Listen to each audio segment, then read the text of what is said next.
हरे Krishna everyone. Shrimad Bhagavad Gita अध्याय 4 दिव्य ज्ञान।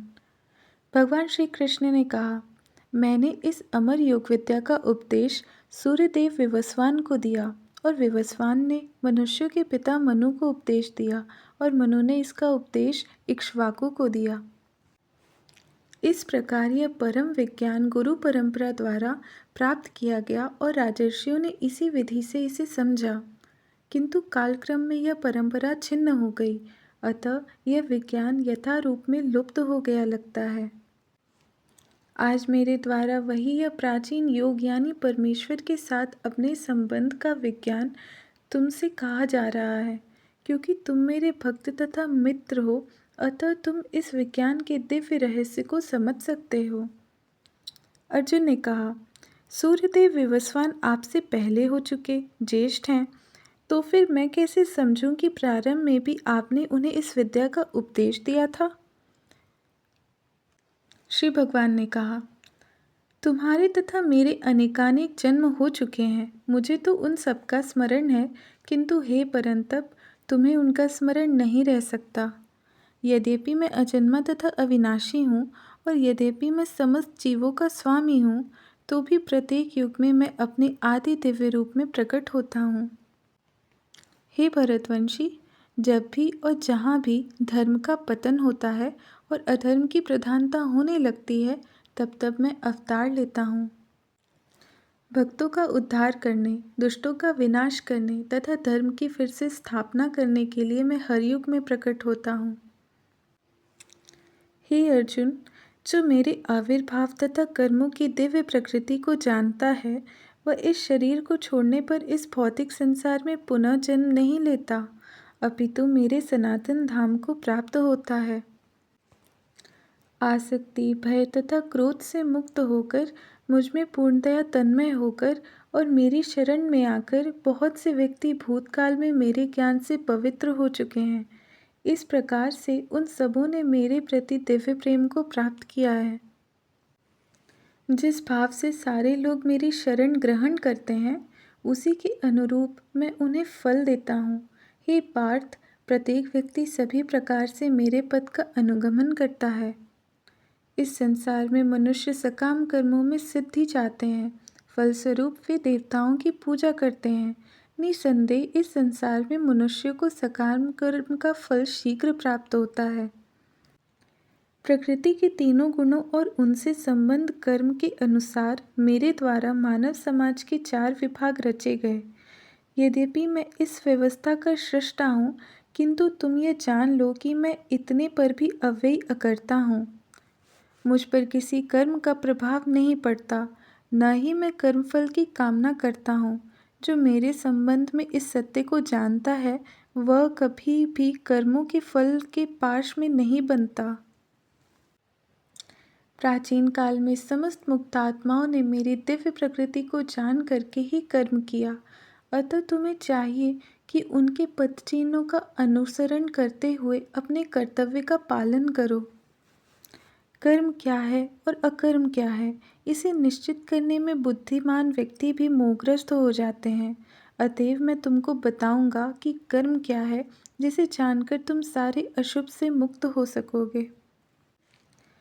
कर्म की बारीकियों को समझना अत्यंत कठिन है, अतः मनुष्य को चाहिए कि वह यह ठीक से जाने कि कर्म क्या है, विकर्म क्या है और अकर्म क्या है। जो मनुष्य कर्म में अकर्म और अकर्म में कर्म देखता है, वह सभी मनुष्यों में बुद्धिमान है और सब प्रकार से कर्मों में प्रवृत्त रहकर भी दिव्य स्थिति में रहता है। जिस व्यक्ति का प्रत्येक प्रयास इंद्रिय तृप्ति की कामना से रहित होता है, उसे पूर्ण ज्ञानी समझा जाता है। उसे ही साधु पुरुष ऐसा कर्ता कहते हैं, जिसने पूर्ण ज्ञान की अग्नि में कर्म फलों को भस्मसात कर दिया है। अपने कर्म फलों की सारी आसक्ति को त्याग कर सदैव संतुष्ट तथा स्वतंत्र रहकर वह सभी प्रकार के कार्यों में व्यस्त रहकर भी कोई सकाम कर्म नहीं करता।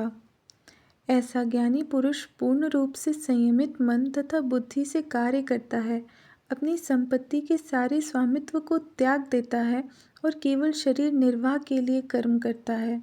इस तरह कार्य करता हुआ वह पाप रूपी फलों से प्रभावित नहीं होता। जो स्वतः होने वाले लाभ से संतुष्ट रहता है, जो द्वंद्व से मुक्त है और ईर्ष्या नहीं करता, जो सफलता तथा असफलता दोनों में स्थिर रहता है, वह कर्म करता हुआ भी कभी बनता नहीं। जो पुरुष प्रकृति के गुणों के प्रति अनासक्त है और जो दिव्य ज्ञान में पूर्णतया स्थित है, उसके सारे कर्म ब्रह्म में लीन हो जाते हैं। जो व्यक्ति कृष्ण भावनामृत में पूर्णतया लीन रहता है, उसे अपने आध्यात्मिक कर्मों के योगदान के कारण अवश्य ही भगवत धाम की प्राप्ति होती है, क्योंकि उसमें हवन आध्यात्मिक होता है और हवि भी आध्यात्मिक होती है। कुछ योगी विभिन्न प्रकार के यज्ञों द्वारा देवताओं की भलीभांति पूजा करते हैं और कुछ परब्रह्म रूपी अग्नि में आहुति डालते हैं। इनमें से कुछ विशुद्ध ब्रह्मचारी श्रवणादि क्रियाओं तथा इंद्रियों को मन की नियंत्रण रूपी अग्नि में स्वाहा कर देते हैं, तो दूसरे लोग नियमित गृहस्थ इंद्रिय विषयों को इंद्रियों की अग्नि में स्वाहा कर देते हैं। दूसरे, जो मन तथा इंद्रियों को वश में करके आत्म साक्षात्कार करना चाहते हैं, संपूर्ण इंद्रियों तथा प्राणवायु के कार्यों को संयमित मन रूपी अग्नि में आहुति कर देते हैं। कठोर व्रत अंगीकार करके कुछ लोग अपनी संपत्ति का त्याग करके, कुछ कठिन तपस्या द्वारा, कुछ अष्टांग योग पद्धति के अभ्यास द्वारा तथा अथवा दिव्य ज्ञान में उन्नति करने के लिए वेदों के अध्ययन द्वारा प्रबुद्ध बनते हैं। अन्य लोग भी हैं जो समाधि में रहने के लिए श्वास को रोके रहते हैं। प्राणायाम, वे अपान में प्राण को और प्राण में अपान को रोकने का अभ्यास करते हैं और अंत में प्राण अपान को रोककर समाधि में रहते हैं। अन्य योगी कम भोजन करके प्राण की प्राण में ही आहुति देते हैं। ये सभी यज्ञ करने वाले यज्ञों का अर्थ जानने के कारण पाप कर्मों से मुक्त हो जाते हैं और यज्ञों के फल रूपी अमृत को चखकर परम दिव्य आकाश की ओर बढ़ते जाते हैं। हे कुरुश्रेष्ठ, जब यज्ञ के बिना मनुष्य इस लोक में या इस जीवन में ही सुखपूर्वक नहीं रह सकता, तो फिर अगले जन्म में कैसे रह सकेगा? ये विभिन्न प्रकार के यज्ञ वेद सम्मत हैं और ये सभी विभिन्न प्रकार के कर्मों से उत्पन्न हैं। इन्हें इस रूप में जानने पर तुम मुक्त हो जाओगे। हे परंतप, द्रव्य यज्ञ से ज्ञान यज्ञ श्रेष्ठ है। हे पार्थ, अनंतो गत्वा सारे कर्म यज्ञों का अवसान दिव्य ज्ञान में होता है। तुम गुरु के पास जाकर सत्य को जानने का प्रयास करो, उनसे विनीत होकर जिज्ञासा करो और उनकी सेवा करो। स्वरूप सिद्ध व्यक्ति तुम्हें ज्ञान प्रदान कर सकते हैं, क्योंकि उन्होंने सत्य का दर्शन किया है।